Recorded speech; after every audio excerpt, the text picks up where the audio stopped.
my wife, she was a military brat, and we always go home to her mom and dad's and stuff, and they have a super nice growler from like the 40s or 50s. It's got the big pewter handle on it. It's got all kinds of engravings all over it. That's just awesome. Awesome looking bottle. The beer's still in there from 1960. It's still in there. So they were like, you guys want this thing? They were like, we'll clean it out. And she was like, no, don't clean it out. We'll take care of it. And so me and her are out in the parking lot in Baltimore, Maryland. And we're like, dang, we got to clean this thing out before we take it on the plane. And she was like, open it up. I'm going to drink it. Let's drink it. I was like, I'm not drinking it. I got to be honest. I like your wife more and more. Like, this is amazing. I love She it. cracks that sucker open and takes a big swig of It was it. disgusting, wasn't it? Yeah, exactly. Exactly. Oh, So I can imagine, when something's that old.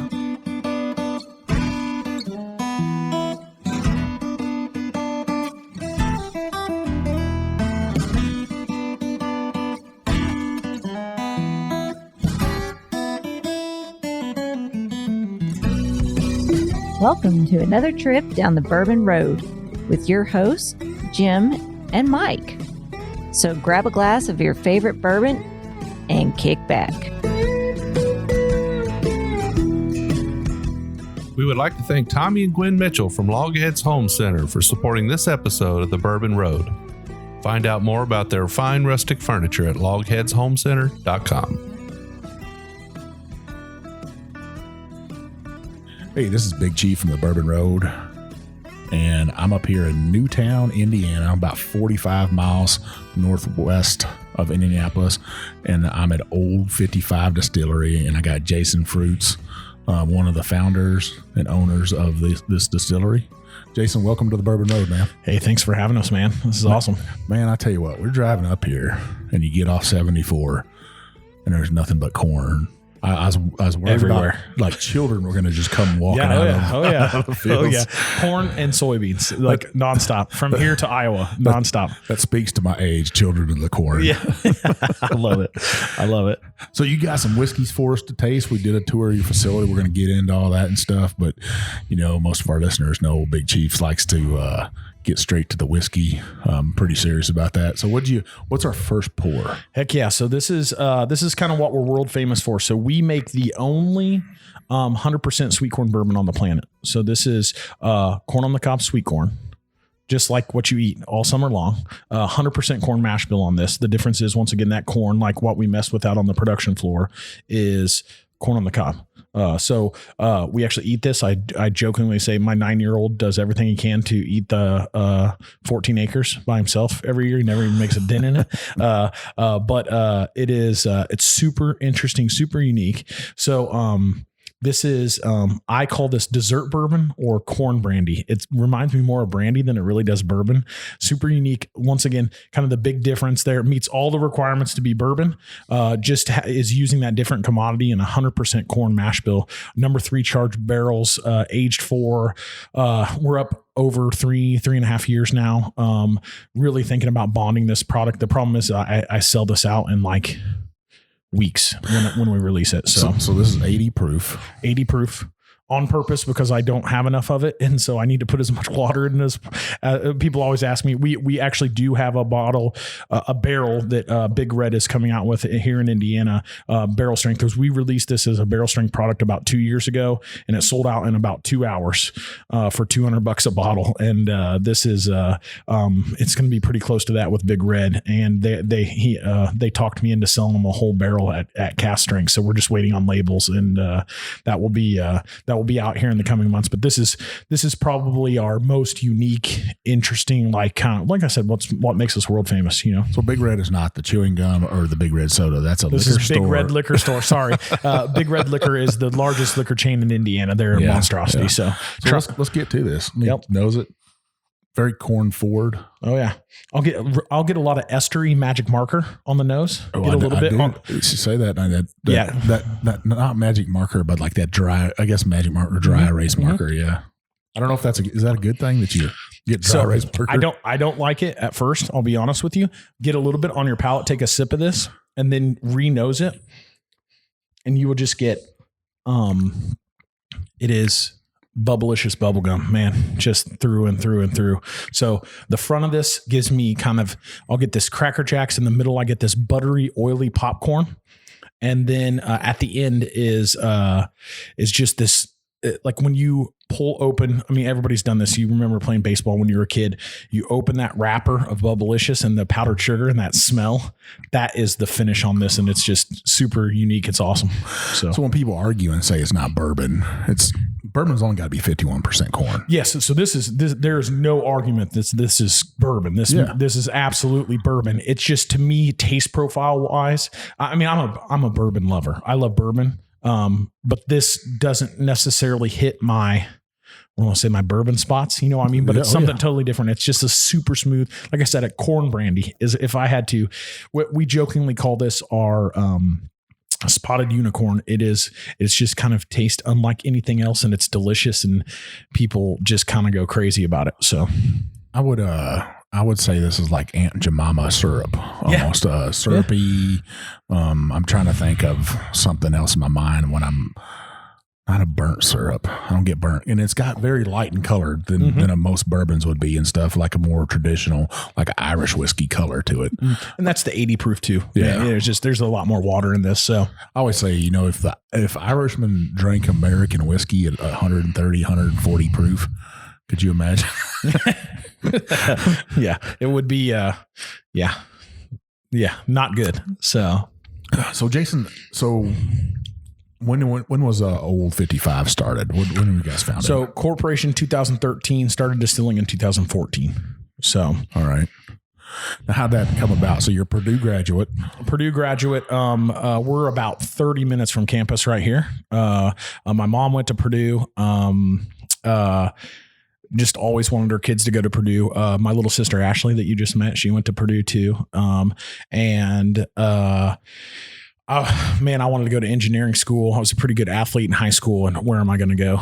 My mom's black and gold. Why are we not going to be Boilermakers? And I think I about gave her a heart attack wanting to go somewhere else. But if you would have told me in my late teens, early 20s that I would be back in Newtown making whiskey, back in Newtown for any reason, I would punch you in the mouth. But here we find ourselves. Newtown is about 90 people and dying, is what I say. It is it's a tiny little town, but it is kind of left and did a bunch of interesting things. I was a casino manager and loved that. Ended up getting married, had kids, and I credit that guy that just walked in, my dad, with kind of seeing in me. I think my boss at the time and dad both, I think they saw me getting a little antsy in my pantsies, and I really kind of wanted to do something for myself. And dad was bugging me to want to diversify the business back here. And I'm kind of the idiot savant of the family, more of the concentration on the idiot part of it. And he was pushing me to kind of think of something to do. And I just, I'm like, Pops, I'd do anything for you, but I have no interest in coming back to Newtown. And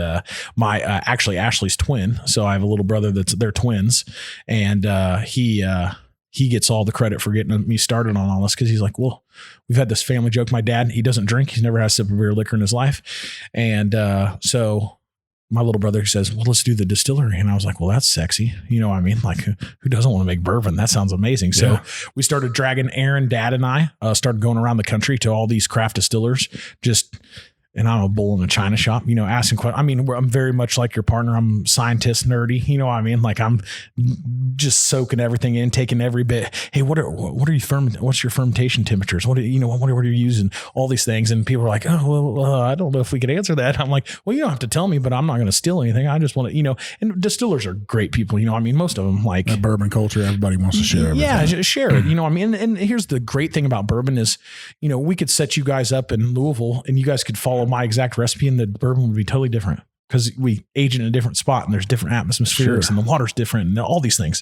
So yeah, just still kind of a pipe dream. And then Dad said, bring me a business plan. We brought it to him and he said, let's do this. And me and my little brother, after we picked our jaws up off the floor, we're like, what, excuse me? And he's like, yeah, let's try it. So, and here we are now. So almost 7 years later, we're cranking away. So the building we're in, your mom actually went to school here. Yep. So this is the old Richland Township School.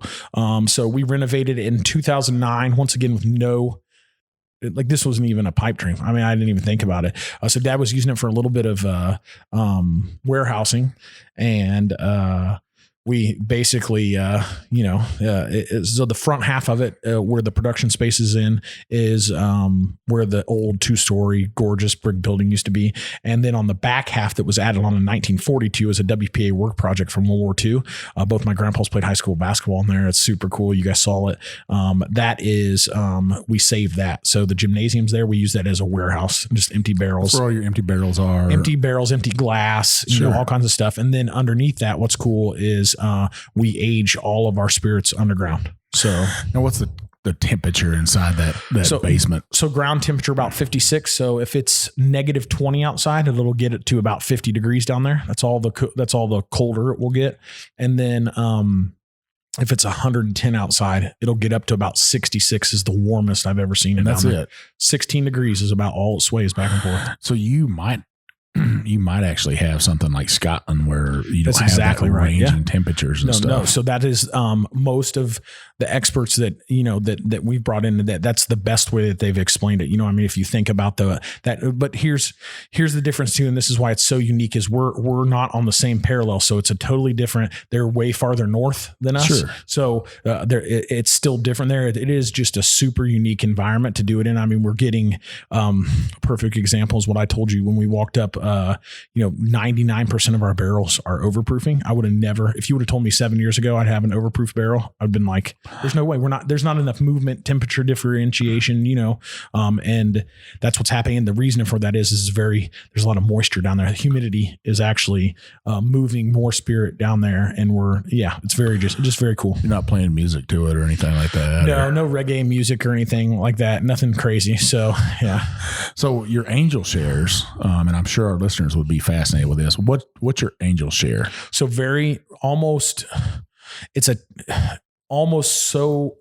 it's just a tiny bit different than kind of like the industry standard. Does that make sense? Like what we're all kind of used to. Yeah. So it's a little bit less than that. And I do think that's because there's I thought we would lose less. Does that make sense? Like I thought our angel share would be maybe half or less, or maybe a third. We're pretty close to what, most people anticipate losing. Well, like Texas has a 30%. Huge. Cause that monster. And people are like, why does a bourbon cost more down there? Well, they, when you lose half of it every year because it's 140 degrees in your barrel, and what is it? Garrisons, they had problems with barrels exploding, right? Did they ever tell you? We didn't talk about that. We actually had them on last week. We didn't talk about barrels exploding. I should have asked. I thought I heard a story from my distributor that sells them as well, that they had to get special barrels, and I could be just talking out my bum right now, but they actually buy their same barrels from where you buy yours. Yes, exactly. That's what I was going to say. I thought, okay, so perfect. So they made them a super thick stave, smaller barrel. They use a smaller barrel than we do, but very cool, very interesting to be stronger because the temperatures get so high. 30-gallon barrels. They're up to 30s now. Yeah. So originally, this they've used a little bit of everything. They've used 15, and you guys look. I see some smaller barrels around here. You've obviously used some smaller barrels at some point. So remember when we came to the top of the stairs? There were those 2 10 gallons. Those, Yep, those are the only 2 that actually have any spirits in them whatsoever. These are decoration right here. Really expensive bourbon decoration because those barrels could still be used to this day. That's why they have the red bungs in them. They're still good to go. I'll have to get my wife. I'll tuck one of those up underneath my arm and take it home. And make some whiskey myself. Perfect. So those 2 10 gallons were lightning storms that I had distillation get cut short. And I was like, we'll just put them in there. And they've been in there like for 4 years. They're so gross. I think I'm going to make some bitters with them. I think bitters, huh? So there's a sweet corn barrel there and there's a regular bourbon. And the sweet corn one is like almost 5 years old in that little 10 gallon. I mean, I don't know the math off the top of my head, but that's like 80 years or something in a barrel. I mean, it's gross. I tried it like when it would have been in there in a year and it was like, ugh. But yeah. So my wife, she was a military brat, and we always go home to her mom and dad's and stuff, and they have a super nice growler from like the 40s or 50s. It's got the big pewter handle on it. It's got all kinds of engravings all over it. That's awesome. Awesome looking bottle. The beer's still in there from 1960. It's still in there. So they were like, you guys want this thing? They were like, we'll clean it out. And she was like, no, don't clean it out. We'll take care of it. And so me and her are out in the parking lot in Baltimore, Maryland. And we're like, dang, we got to clean this thing out before we take it on the plane. And she was like, open it up. I'm going to drink it. Let's drink it. I was like, I'm not drinking I got to be honest. I like your wife more and more. Like, this is amazing. I love She it. cracks that sucker open and takes a big swig of It was it. disgusting, wasn't it? Yeah, exactly. Exactly. Oh, So I can imagine, when something's that old. my buddies and I, we got into trying to find these antique bottles, and there's different levels of evaporation, and we just quit because it is literally you are chasing a unicorn. Like, it's not going to happen. You can find 2 bottles the same year, same distillation period, and they will taste totally different because somebody had one up in their window. So all the, it's just evaporated, and then and the other one's the best thing you've ever had. And we stopped because it was like, you just couldn't find, it was just garbage. It was a great place for those to go check them out. They won't let you drink them. I wish they would let you drink them, but the Oscar Getz Museum down in Bardstown, Kentucky, it's bourbon capital of the world. So people just had all these old bottles down in their basements and stuff, and they're shipping them to them. And they've got like this entire storage room full of Dusties. Yeah, absolutely. I was like, you guys need to have like this stuff in a safe. Yeah. Because it's probably, I would expect up in the millions of dollars worth of. That's what we did. We would go to estate sales, and find somebody, and we'd get them for nothing. And then somebody'd figure out what we were doing. And then they'd be like, oh, these guys would pay us some money if we wanted. Yeah. Then we paid some stupid money for some bottles that were the worst thing you've ever had in your entire life. It's just, there's it's other funny. people out there doing that now, right? Justin's House of Bourbon is famous for that, finding these old Dusties and stuff. Well, let's get back to your whiskey though. Yeah. So besides the 2 you're going to let me try today, what else do you guys make? So bourbon is always the concentration. That's 99% of what we do. We do have 2 other whiskeys that are aged in our bourbon barrels. We have a single malt that is aged in the sweet corn barrels that we're drinking right now, which is, kind of like a Scotch-esque peated, all Indiana ingredients, all from us, with Sugar Creek Malting Company here in Indiana. It's just awesome. And that's been super popular. That's been out since December. It just spent just under 4 years in one of our sweet corn barrels. And then we have the Millet Sorghum whiskey that we talked about, that Wabash Cannonball, which is pretty cool. So I saw a bottle of that. Now I saw there's something else over there too. I saw. Is that just old bottles and stuff? It's got a woman's face on it. Oh yeah, those are just mixers. Just mixers. So, yeah. You guys make those here too? No, we don't. That's another Indiana company, Wilkes & Wilson. So it's just syrups and gomes and things like that for cocktails. Yeah. So the 2 whiskeys and then the bourbon. So our single barrels, which are weeded mash bill, which is what we're going to get into next, which we just released last week in our bottled and Vaughan, which is super awesome. And then the sweet corn. So man, I'll tell you what, you lost me at weeded mash bill. I'm the professed weeded king of Kentucky, and I love anything. I want to have every weeded expression on my shelf I could possibly have. If it's out there in the world, if you're listening and you have one, just send it to my house and I'll drink it. Me. I love it. I'm the same way. I'm the same way. I told you this when we were out on the production floor. The great thing about owning a distillery with your dad and him not drinking is you get to make everything you like. And I'm the same way. I love weeders, man. That's my wheelhouse. So that is our barrel strength, which you found a bottle of at Liquor Barn, right? Or Total Wine. Yeah. Liquor Barn down in Kentucky. And that is my favorite thing we make. It is our barrel strength. And I have no idea what that we sell. They had, I don't even remember, but they were very proud of it because at that Liquor Barn, which is off of Shelbyville Road out on the 265 loop, they actually have a glass case, big bourbon room with glass case back in there, and it was locked up. And I said, hey, I don't want to get a bottle of that. What is that? What is that right there? That's awesome. That's I got on my phone and started looking. I'd like to do as much research. I did as much research as I could real fast, and it's like, all right, this is a weeded one. I want to try this out. I'm gonna try it and stuff. Coming up here though, I loved when we get to go on a distillery. And take a tour, and we get that tour that other people don't get, right? We get the inside scoop. Yeah, okay, so you got to see the basement. We don't take people on the OSHA non-approved OSHA steps to the basement, and we don't do that. We don't go into the gymnasium. Other than that, we're pretty open, man. I always tell people, I'm like, my yeast company, if you're paying half attention, I'll tell you anything you want to know. You know what I mean? Because you're welcome to try to copy it. I good luck. But you're pretty much farm to steel, really. Oh yeah, it's as old school as you can get. Absolutely. So we have 184 acres. All that comes from my grandpa. That's my grandpa's. He bought in 92. We got some new ground coming off. We got some new grain coming off our old family estate ground that's been in the family for, we just got our centennial 100-year farming certificate last year from the state of Indiana. My family does grain elevators. We're the middleman. So we don't actually farm that. We have custom croppers that do us for us that are super close to the family. Some of them actually are family, like distant family. And it's pretty cool. So you're growing your sweet corn, you're growing blue corn. Yep. You're growing wheat. Yep. What kind of wheat are you growing? So it's a soft red winter wheat. But just pretty much the industry standard there, right? Yeah. You can do a hard. There's just not as much starch, and as a distiller, I'm always looking for starch. So the hard is going to store a little bit better. You know what I mean? But won't have as much of that germ in the middle that I'm looking for that I want to convert to.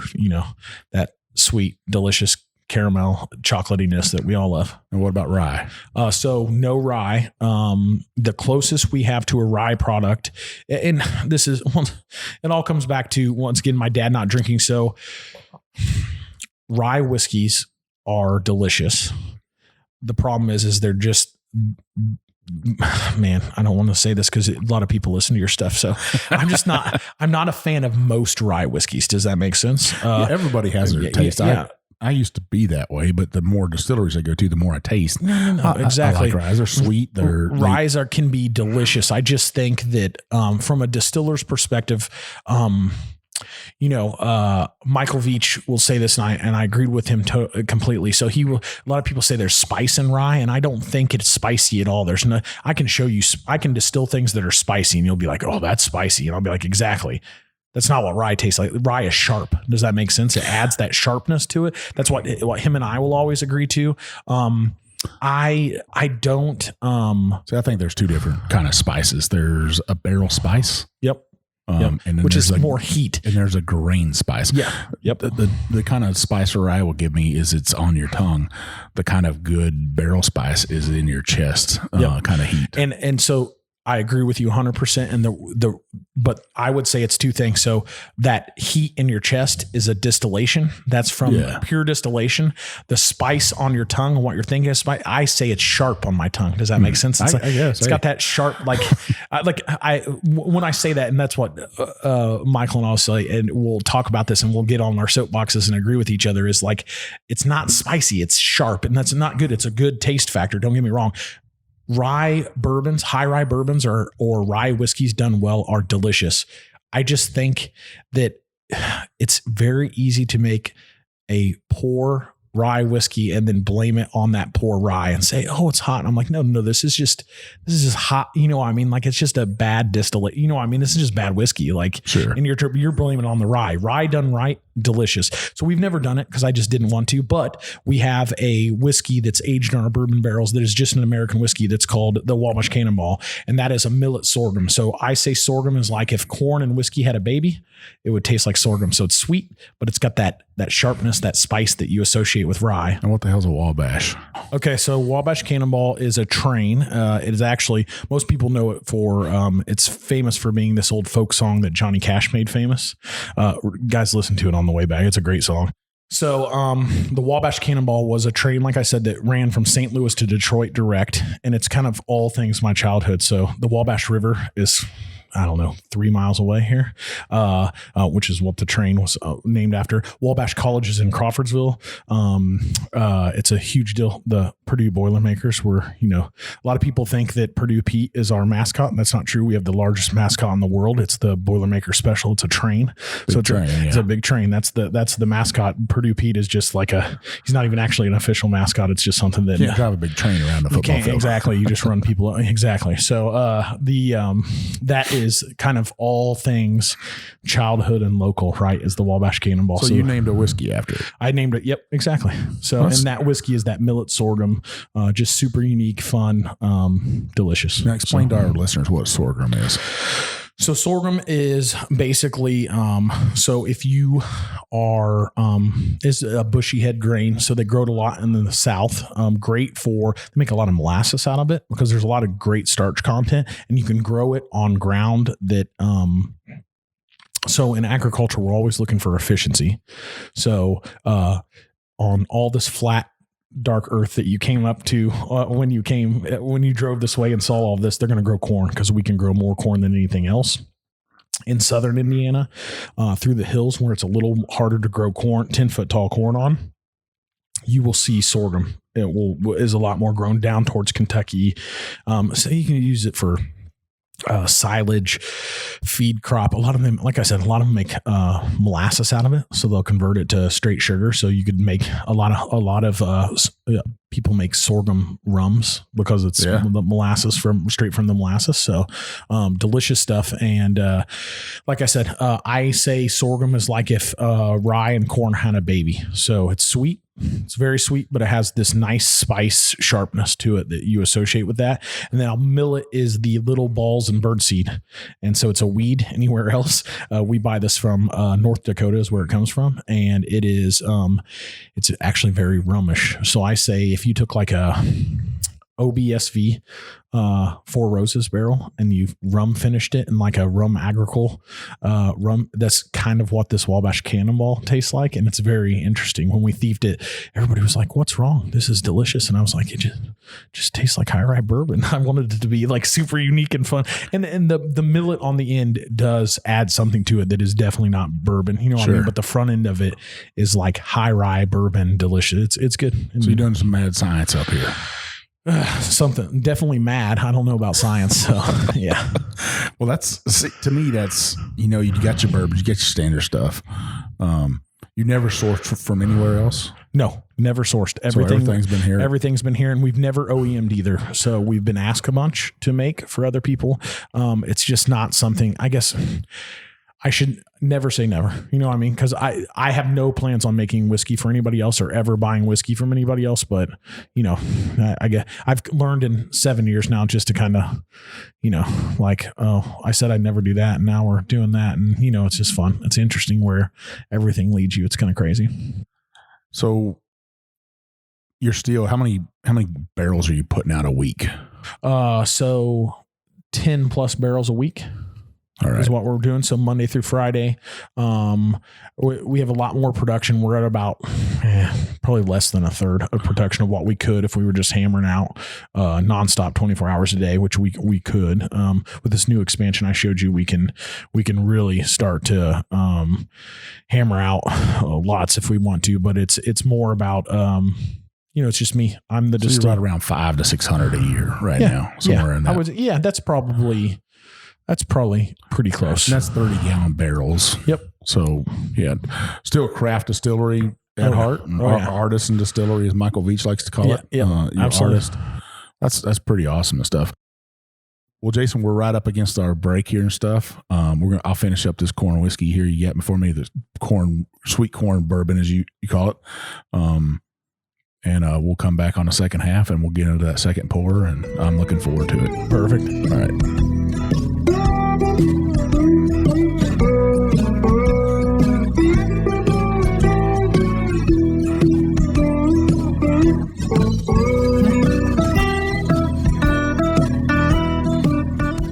We would like to thank Tommy and Gwen Mitchell from Logheads Home Center for supporting this episode of The Bourbon Road. Logheads Home Center, nestled in the hills of Kentucky, is an industry leader in building handcrafted rustic furniture. Family owned and operated, they take pride in offering only the very best for their customers. The Logheads, and that's what they like to call themselves, are skilled woodcrafters who are passionate about creating rustic furniture for people who appreciate the beauty of natural wood. Owners Tommy and Gwen don't just sell the rustic lifestyle, they live it. And you can be sure that Logheads furniture will always be handcrafted in Kentucky by artisans who embrace the simple way of life. Logheads rustic furniture is made from northern white cedar, a sustainable wood that's naturally rot and termite resistant. Its beauty and quality will add warmth to your earthy lifestyle for generations to come. Be sure to check out everything they have to offer at logheadshomecenter.com. And while you're at it, give Tommy and Gwen a shout on Facebook or Instagram at Logheads Home Center.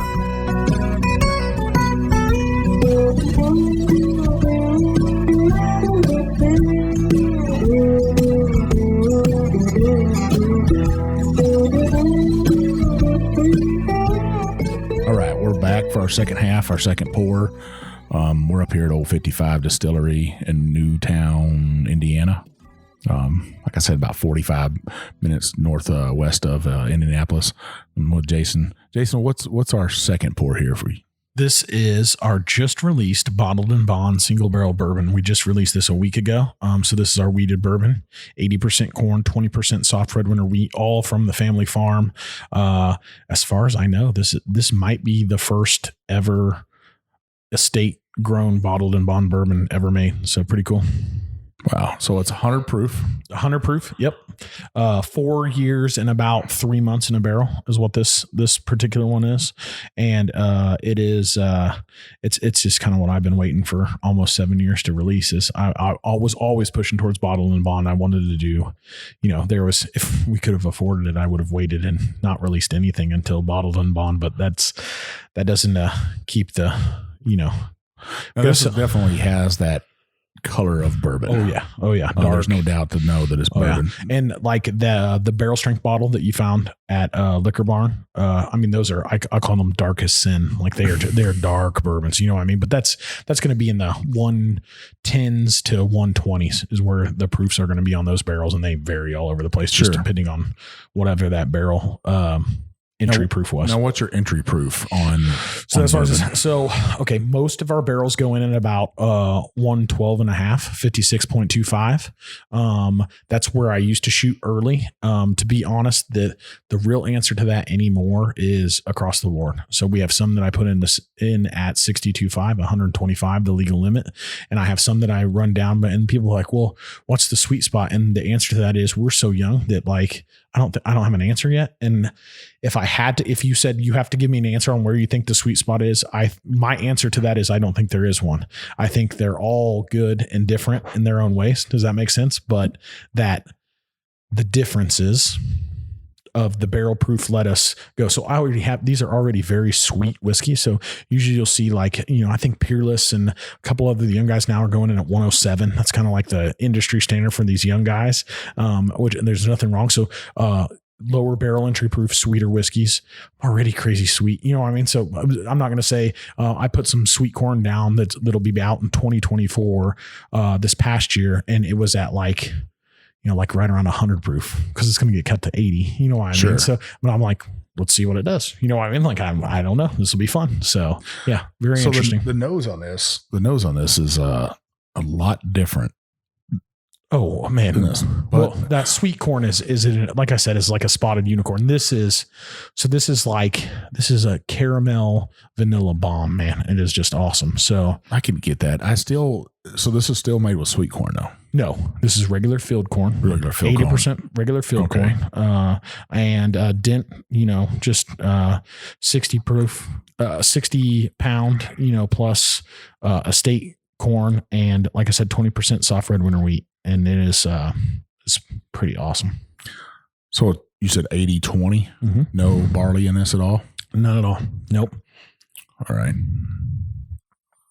Yeah, I get that. It's definitely sweet. Mm-hmm. A sweeter wheat than most, I would think. And maybe that's because it doesn't have that barley in it. Yeah. Or higher corn content. I think it's the higher corn content. Does that make sense? Mm-hmm. It is high corn and high wheat, but because there's no barley in there, you know what I mean? And the barley to me is, as a distiller, is interesting in that, a lot of people aren't even putting malted barley in anymore. It's just barley. Well, it's totally different than the reason we used to put malted barley in, for those amylases, to break our mash bill down as we heated it up. So a lot of people are cheapening that. And,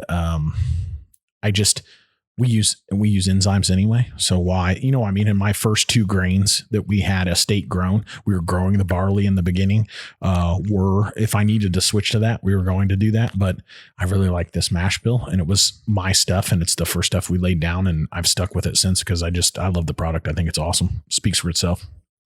Super sweet. It's got like you said, that toasted marshmallow. I was trying to think that there's a little bit of spice to it, just a tad bit, or sharpness, as you call it. Mm-hmm, mm-hmm. I think when I think sharp, I think cheese. Mm-hmm. So I guess talking about bourbon's a food. Mm-hmm. So that's the category to be in. So I could get being sharp, but I get that spice, a little bit of, just a tad bit of spice on the tongue with it and stuff. I don't know what that spice is. Maybe a little bit of cinnamon to it. Allspice, a little bit of cinnamon, and then this like nice chocolatey, like I say, there's a lot of corn in the front. You get all that sweetness, corn, vanilla, those caramels, and then that nice little bit of chocolatey finish on the end is that wheat that just pops at the end, which is nice. Maybe a white chocolate. Yeah. So, some chocolates, you get that little bit of bitterness with it, but this is more of that smooth white chocolate taste. I like that. That's actually a great description too. And I think that's actually more, once again, is the distillation, is that heart cut that we talked about, like just being so smooth and such a clean, distillate in and of itself that is going to lend more to your white chocolate description like you just gave it. Maybe a little bit of cereal in there. I'd get a little bit of that, going back to being a kid. We got some listeners that'll crack up with this, but honeycomb cereal. Oh yeah. I could get a little bit of that in there. Oh yeah. Just that not the honey so much, but that taste of honeycomb cereal with the milk and stuff. But that white chocolate is definitely coming through at the end. I think this is a great bourbon. And it's a bottle and bond. So 4 years old. Are you going to take it older each year or what are you going to do? With the basement, and just our kind of very proprietary way of aging anyway, I really like where we're at. This drinks a lot older than 4 years. And I think this is our staple product. I don't know. I'll just give my honest answer. Like, I'm not even going to. You don't have plans yet, huh? I don't know. Like, we have some that's older than this right now. We do all single barrels. That's the other thing too. Like, people need to understand, I don't blend whiskeys. I never have. Every whiskey that we've released, whether it's a bourbon or a whiskey, has been single barreled. I love to give the clearest iteration or the clearest view of the whiskeys that I'm making. So like, you'll see on all of our social media, like we'll tag, where's your bourbon from? Yeah. Like, we can go on Google Maps, man, and I can show you the 14 acres of sweet corn. You can see it from the satellite. You know what I mean? I can show you where everything is. And I love that iteration down to the end of single barreling. So anytime you take a sip of anything from Old 55, you are going to, that came from one barrel. That's one iteration. That's one part of my family that you're trying, that you're getting to try. And I think I always joke. It's like the Fruits family motto. We do everything the hardest way possible and then throw more, power equipment at it until one of us almost dies. It's basically like, that's how we do everything. So why not just single barrel everything and make it hard? But you'll get all of these, I always say they're kind of like all your different children, right? Every single barrel is a little bit, I always say they're 95% the same, but the magic is in that last 5%. And that last 5% is the difference in seasonal distillations, barrel entry proofs, where they set in the basement. Like, there's all these things. I'm always looking at these variables like, what changed this one? And I can't even say that I like one more over, like this one's spicier. This one's, you're like, well, it's delicious. It's just delicious in a different way. So I think the answer to kind of like what we were talking about with the barrel entry proof is, I don't think there is in it. I think you should enjoy all the, like just, I tell, but we have, customers here in Indiana that are on multiple barrel picks, and they're doing the exact so they picked a super high 120 plus proof one. And now like the last one they picked was the lowest one we had that we tasted them on, cause they're like, we want to get a totally different, cause they're both friggin' delicious. Sure. But we want to, we want to try it and see, now we've had both. And I always tell people like, when you get down to that last, like pour, come buy another bottle of barrel strength, go find one, because you should pour them both and sit and be like, oh man, I get that vanilla through and I get the white chocolate, but there's these little differences. And the proof on this one is this. It's just fun. It's a lot of fun. As I'm drinking this, and we're not drinking out of Glencairns today. So it's kind of hard to nose it and stuff. But the finish is sitting there and stuff. Back when I was a kid, they had the cinnamon toothpicks, and you'd suck on those and chew on them. And I chewed mine till a nub. So I get that that cinnamon stick out of it. Jim would probably think that's funny. But a good sipping whiskey. So I got a name for both of your, I'm excited right here. So the first one, when you think about Indiana and you think about music, and I usually name them country singers, but I'm going to go with probably a 80s pop guy from Indiana, pop rock, I guess. Who would that be? Mellencamp, maybe? Mellencamp. So that corn is like on the sweet corn. Nice. Yeah. I like it. Corn guy and stuff. I did Mellencamp. Now the second one, man, it's got a little bit of spice to it, but it's still sweet. A little bit refined, more age to it. I'm going to go with Stevie Nicks on this. I like it. Yeah. I like it. That witchy woman. Beautiful. Yeah, I think both of those, both of them are fine expressions. Both could be after dinner whiskeys and stuff. You could definitely sit by a fire and drink them all day long.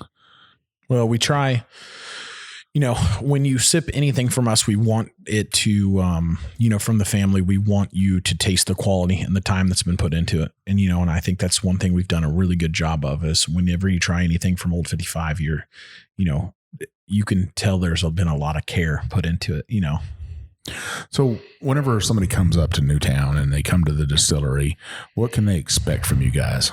So we do tours, tastings, cocktails. It's always a sibling here. It's usually me. So you'll probably see me. We'd love to have people come up and do tours and tastings because it's just the clearest way to meet the family and see what we're doing and see what we're doing differently.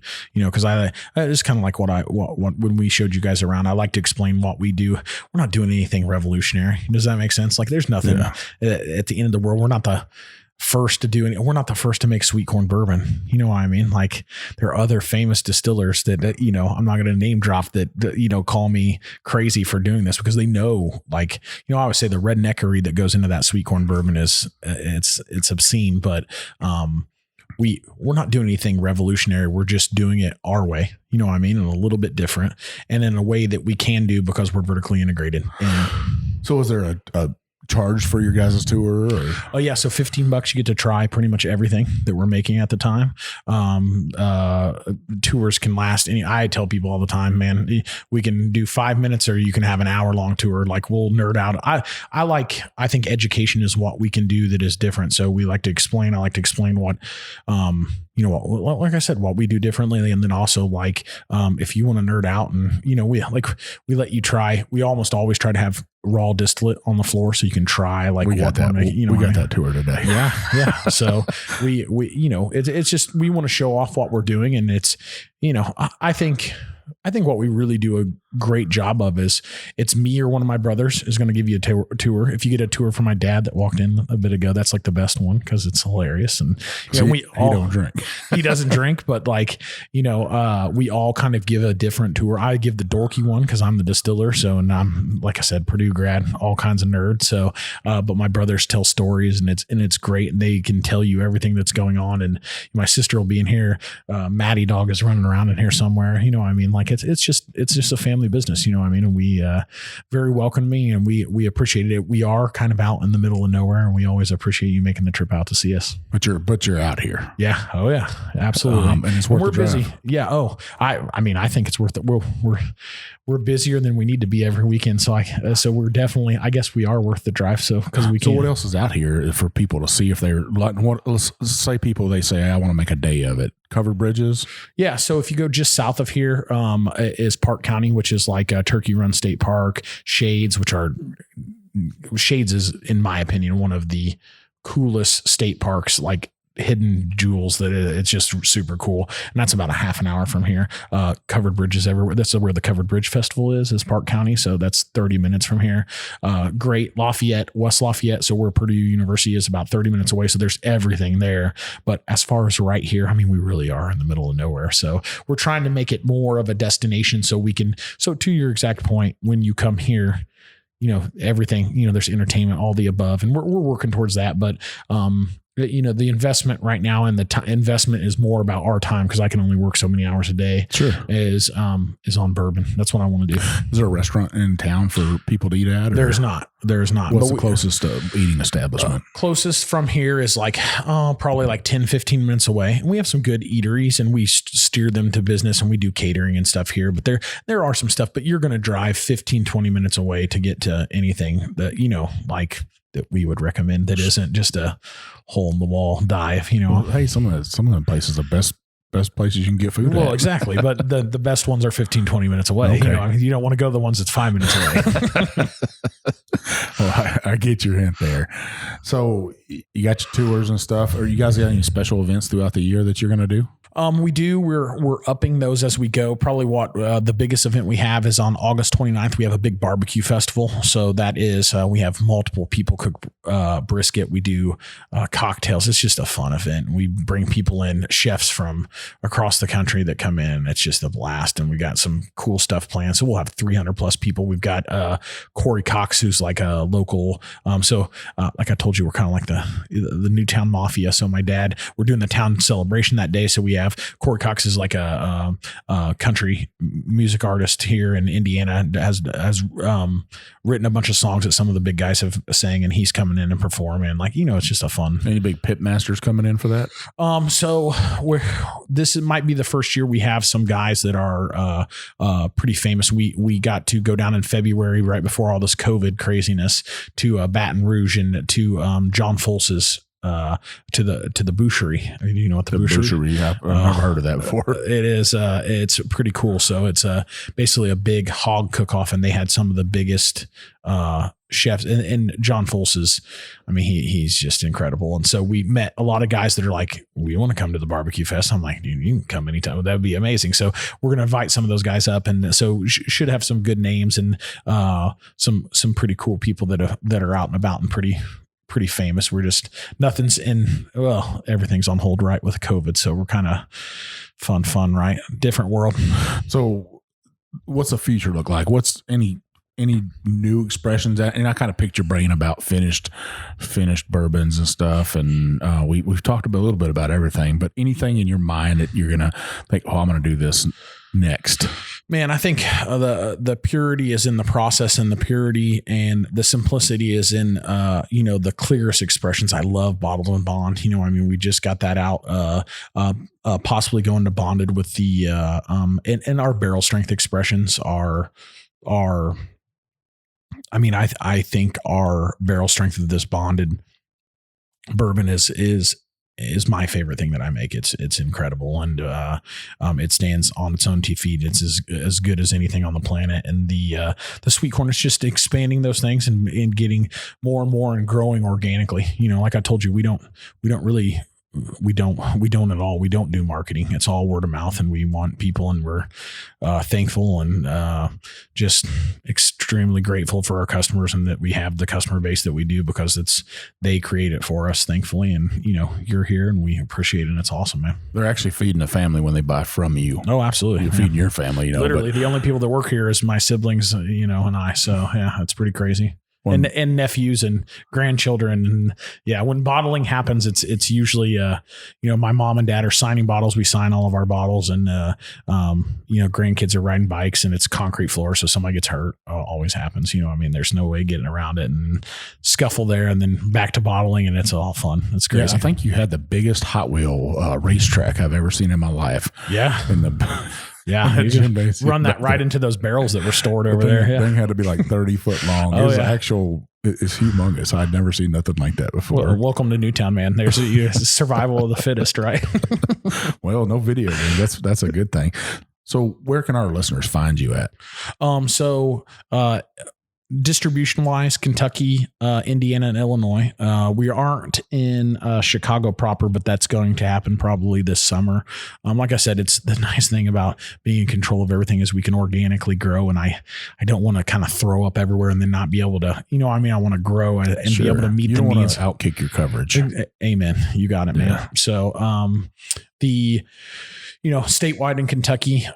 We've done, it's been really crazy. It's kind of fun to sell Indiana bourbon in Kentucky and sell as quickly and as well as we have, which is incredible. Online, for your listeners, sealbacks.com, and the states that they provide to, which I think is up to like 32 states now. You can order direct from online from them, almost all of our products. That's pretty much it. Come and see us, come and visit. We'd love to have you. Where can our listeners find you on social media? So Old 55 Distillery is everything. So Facebook, Instagram. If you guys have questions or you need anything, DM us or send us a message on there. I honestly answer 99.9% of them. We appreciate it. We try to keep stuff up on there as far as what's going on here and new releases and where we're at and where I'm going to be at for tastings, but I love to answer questions. So yeah, we'd love to have you guys like us on there and follow us and see what we're doing. So you can find me or the Bourbon Road on Instagram, on Facebook. You can find me at One Big Chief. You can find Jim at JShannon63 on Instagram. Come in and join our Facebook Roadies group. It's a private group. You get to talk to distillers. You'll talk to bourbon, the entire bourbon culture, artists. You'll get to talk to chefs. You'll get to talk to authors, all kinds of people. And Jason, you're actually one of our roadies. Absolutely. It's awesome. You can talk to Jason about it. And if you got questions about his bourbon, I'm sure he'd be glad to answer inside there. Come in there and join. We're doing giveaways now. We're doing all kinds of great things. We're about to release some swag. That announcement will be coming out here in an episode or two. So be looking for that stuff. Be looking for that next big giveaway. We just did one. It did great for us. 3 great winners and stuff. But Jason, thanks for having us up here at Old 55 Distillery. We appreciate your hospitality, you sharing your bourbon with us, and we look forward to see what the future looks like for you. Hey, heck yeah. And thanks for making the drive up here and spending some time with me. I loved it. Yeah. Anytime I can drive through a cornfield's great. Heck yeah. Well, I'll see you on down the Bourbon Road.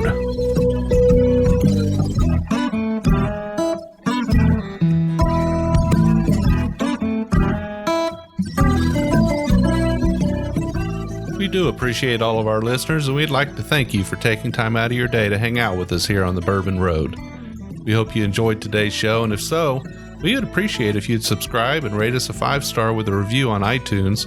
Make sure you follow us on Facebook, Twitter, and Instagram at the Bourbon Road. That way you'll be kept in the loop on all the Bourbon Road happenings.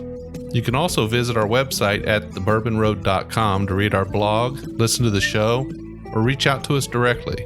We always welcome comments or suggestions, and if you have an idea for a particular guest or topic, be sure to let us know. And again, thanks for hanging out with us.